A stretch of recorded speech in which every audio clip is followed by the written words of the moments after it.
After being disowned 8 years ago, my family has invited me, my wife, 27 female, and daughter, 1 female, for Christmas. After getting conflicting advice from my friends, one of my buddies told me to post my dilemma here and see what random internet strangers would say. I, 25 male, am the youngest of 4 kids between my mom, 52 female, and dad, 54 male. My siblings are fake names: Michael, 31 male, Sarah, 28 female, and my twin brother, Casey, 25 male. For context, growing up, I was the black sheep of the family, and I knew that from a very young age. See, my family is full of athletes. My dad was a star basketball player for a D2 school. My mom played volleyball. Michael played soccer. Sarah played softball. And Casey was the star running back for the football team. I was never really interested in any of those physical sports, but rather I was interested in archery, which my family called a wimpy sport. My parents were always invested in my siblings and rarely ever attended my events, to the point where I basically had to beg for them to come to my tournaments. Between the ages of 14 and 16, I had taken part in about 20 tournaments while my parents only showed up to 1. I was never neglected by them, but they were never emotionally there for me as they were for my siblings, and as a teenager, I resented that. Whenever I tried to bring this up to them, they would always call me an attention seeker. But, however, this is not why I was disowned from my family. When I was 15, I began dating Amy, now 25 female, who was in the same grade as me at the time. After about 6 or 7 months of dating, I introduced her to my folks and my siblings, and they really liked her. I know I was young, but I could see myself having a future with her. Almost 2 years later, one of Amy's ex-friends told me that she had been cheating on me for a couple of months. At the time, I didn't know who the guy was, but after confronting her, she told me that it was my twin brother. She basically told me that while at first she loved me, the love she had for my brother surpassed that. Later that day, when I confronted Casey at home, I was so enraged that I sucker punched him and knocked him out. I admit that I should not have gotten violent, but years of resentment towards him and the rest of the family just burst open. In exchange for my family not pressing charges on me, as I could have been tried as an adult in court, I was sent to live with my paternal aunt, 48 female, who at this point was estranged from the family and lived in another city about 2 hours away. From then on, I have not had any contact with them. At first it was tough, but later on, with support from my aunt and her husband, 48 male, I moved on from wanting a relationship with them. I transferred to a different high school and attended a university in my aunt's city and graduated as an electrical engineer. I later met my wife and got married to her. I, at the time of my wedding, thought about inviting them, but went against it because I did not want any sort of drama at my wedding. From that point, me and my wife bought a house an hour away from my aunt and were blessed with a daughter a year ago. About a week ago, I received a Facebook message from my mother and father wanting to reconnect over Christmas at their house. I told them I would consider it as I possibly have other plans, but would give them a clear answer soon.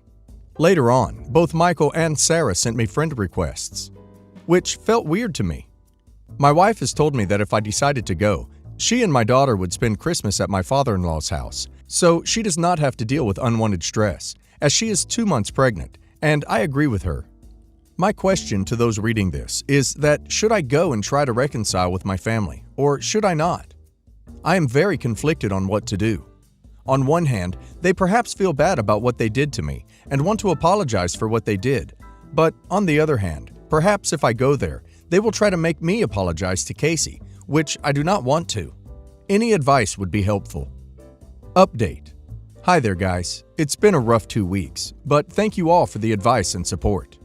This is going to be a really long post. I wanted to post earlier, but some things got in the way. 2 days after Christmas, my wife began to experience unbearable pain in her abdomen area, and she hardly could stand on her 2 feet. Me and my sister, 30 female, rushed her to the hospital, where we found out that my wife suffered a miscarriage and that the fetus had to be removed right away. Honestly, the worst part for me was explaining to my wife what had happened.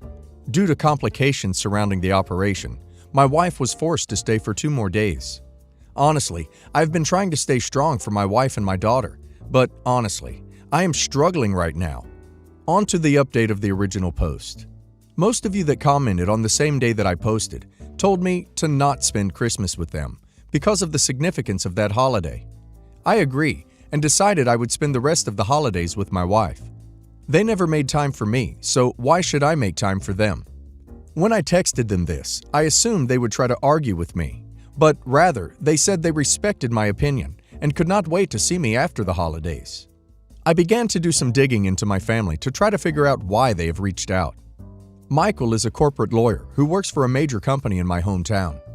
By looking through his Facebook page, he has 2 daughters and was married to his wife in 2016. Sarah appears to be married to a doctor. She herself 8 years ago was studying to be a nurse. And they have a son together. I have a friend who lives in my hometown and has parents who are friends with my parents. When I asked her about Sarah, she told me that Sarah had divorced her first husband, the one she was dating 8 years ago, after he had committed mail fraud. Casey got married to Amy right after high school, and together they have 2 kids together. I could not exactly figure out what he and his wife does for a living through Facebook, but judging that they bought a big house last year in the midst of a pandemic tells me they are not really struggling.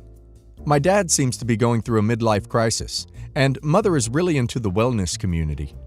I then began to list the reasons of why they wanted to possibly reach out to me now. Money. Unlikely, because 8 years ago, my parents' combined salary was higher than my wife and my salary. And given that my siblings are not struggling financially, makes me think money is not the reason. 2. Organ donation.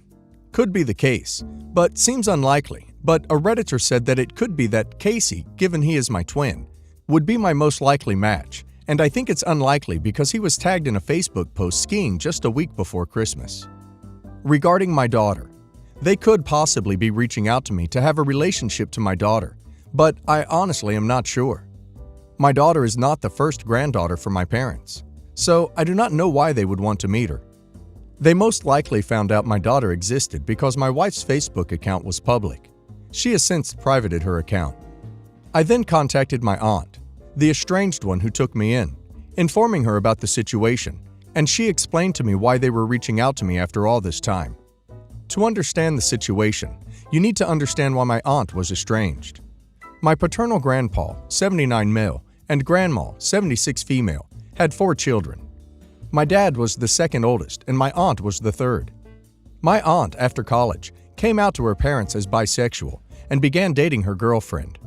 My grandparents immediately disowned her and refused to have any contact with her. However, about 4 years ago, my grandpa began to reach out. About a month ago, my grandpa had been asking about me and what I was doing in life and whether I was married or had kids. My aunt responded by calling my grandpa out for wanting to know about me after he supported Casey for what he did. That is when the whole situation changes. My grandpa told my aunt that because I had cheated on Amy with one of her close friends, I deserved to be estranged. My grandpa is a religious nut, so he looks down on cheating. He had been told by my family that after the friend who I allegedly cheated with confessed to Amy, she went to Casey and Sarah for support and comfort. And when I found out about this, I confronted and brutally attacked Casey and Sarah. While Sarah was the one who tried to break me and Casey apart, I did not lay a finger on her, and I did not brutally attack Casey. When my aunt was telling me this, my jaw dropped. I could not believe that they hated me so much that they were willing to make up a terrible lie about me and spread it around. My aunt later told Grandpa the full truth on what truly happened, and my aunt told me he was shocked because he always thought Casey was a good kid. My grandpa then asked my aunt for my number, which she declined to give. I figured out why my parents and siblings wanted to get in touch with me. It turns out, my grandpa had told my parents and my siblings that if they did not apologize for what they did to me and have me over for the family Christmas dinner, they would be cut off from his will. For context, he is a multimillionaire. So that is why they reached out to me, not to apologize about how they all wronged me in the past, but rather because if they did not, they would not get anything from Grandpa. What a bunch of greedy people. After hearing about this from my aunt, I decided to block all of them. Why should I respond to them? At this point, all of them are dead to me. I have a wife to support after what she went through, and a family that respects me and my in-laws. However, this does not end here, as 3 days after New Year's Eve, I received a call from an unknown number on my work phone. I am used to getting calls from unknown numbers because of my career, and when I picked up, I heard my grandfather's voice. He most likely got my number from the company website.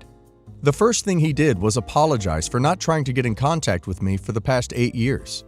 He told me he was sorry that he could not be there for important events such as my graduation, my wedding, and the birth of my daughter. I was not really close to him before, so him cutting me off did not bother me. Later in the call, he told me he was so disgusted with the rest of my family that he is cutting them off from his will and adding me to it. I honestly do not know how to feel about that, as the money would be helpful, but at the same time, I do not want him to use this as a way to force a relationship between me and my daughter. We talked for about a half an hour. The way the call went made me think that perhaps I could build a good relationship with my grandpa, but then he told me something that got me really pissed. He told me that he was disappointed in that my daughter had not taken the family name.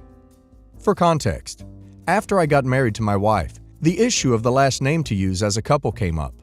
For some legal reasons, I was unable to change my last name to my wife's name, but we decided as a couple that all of our future children would have her last name. I, at this point, unloaded on my grandpa, calling him a senile old man and many other hurtful things, and told him to never contact me again. The audacity of this man to say that after what I went through is something. I will not let him use the money I receive in the will to control me. Even if I receive the money, I will donate it to a local charity, but he is a man of false promises, so this is unlikely. These past few weeks have been really tough for me, and I hope to make it to the other side. My wife has privated her Facebook account, and her in-laws have done the same. What they do to try to contact me is beyond me. Hell, they would probably hire a private detective to try to find me. I believe they do not know where I live, but you never know. I have thought of getting a restraining order, but given that there are lawyers within the family, means getting a restraining order will be hard. You know what's funny? OP's number one reason of why they wanted to reach out was actually money. They appeared to have it all on social media, but in the end, they only wanted to reconnect because of the grandpa's money. I hope they get nothing. Yeah, if an old millionaire wants to leave his fortune to me, I will change my name to Crapbag, no questions asked. Yeah, seems a little overreactive. I personally wouldn't care if my grandkids had my name or not, but I can understand why someone would be disappointed. Well, sort of. Maybe in an academic sense. If Grandpa didn't make a huge deal over it, I think OP went a little too far. I get that, however, because he has been mistreated for so long. I, 34 female, have a pretty successful career in France, and I'm doing pretty well for myself. I also have a twin sister and younger brother, 34 female and 28 male, who I thought were also doing well. With my busy life, I don't get to come to the States and see my family often, but when I do, we have a good time, since we have a good relationship. Last week, I came to visit my family and plan to stay until February, since my job will be remote for a bit. It was then when I noticed everything was a bit weird. When I walked through the door, my sister's kids, 2 male and 1 female, were excited to see me, and the oldest kept saying, "Mama back, Mama back." I thought they were just confused since we look alike and they've never seen us in the same room together. However, my brother-in-law, 36 male, pulled me to the side and told me how my sister had left him late November. Of course, I was shocked and asked him how him and the kids were doing. He explained how they're too young to understand everything, but would like if I extended my visit and pretended to be their mom since he doesn't want them to experience so much hurt so young. I instantly told him no and carried on with my day. I thought this issue was put to rest until yesterday when my mom, 56 female, told me how she was extremely disappointed in me for not helping out my brother-in-law and thought I should at least try for a bit since he's in distress. I honestly don't know what to do. My family's a bit old-fashioned and wants me to help my brother-in-law, but it'll be weird for me pretending to be my sister and their mom. Nope, nope, nope, not the a-hole. Nothing good will come from that request by your brother-in-law. I don't know what the answer is, but I can sure as hell say what it is not. Good luck with the rest of your stay. Holy crap, nope. Oh my God. How do they think this will help? Even if you were open to it, bad idea. You have to leave again. It's not like you'd permanently play the role. Oh, these poor kids. Your family needs a wake-up call, and the kids need to be told in an age-appropriate way that mom isn't coming back. Wow. All the love to you and those poor babies. Hopefully you told the kids you were their aunt. If so, Don't visit them again until they understand what is going on. It will confuse and hurt them too much. Info: Is your sister alive? Like, have you actually spoken to her on the phone and heard her voice? Your brother-in-law hasn't K her, has he? I ask this because this legitimately sounds like the sort of thing a person who has K his wife would ask of his wife's sister. I haven't been able to get in contact with her yet, but brother-in-law said one of his friends might have seen her a few towns over, so I'm going to try to follow that lead. And I don't think he K'd her. He's pretty old-fashioned.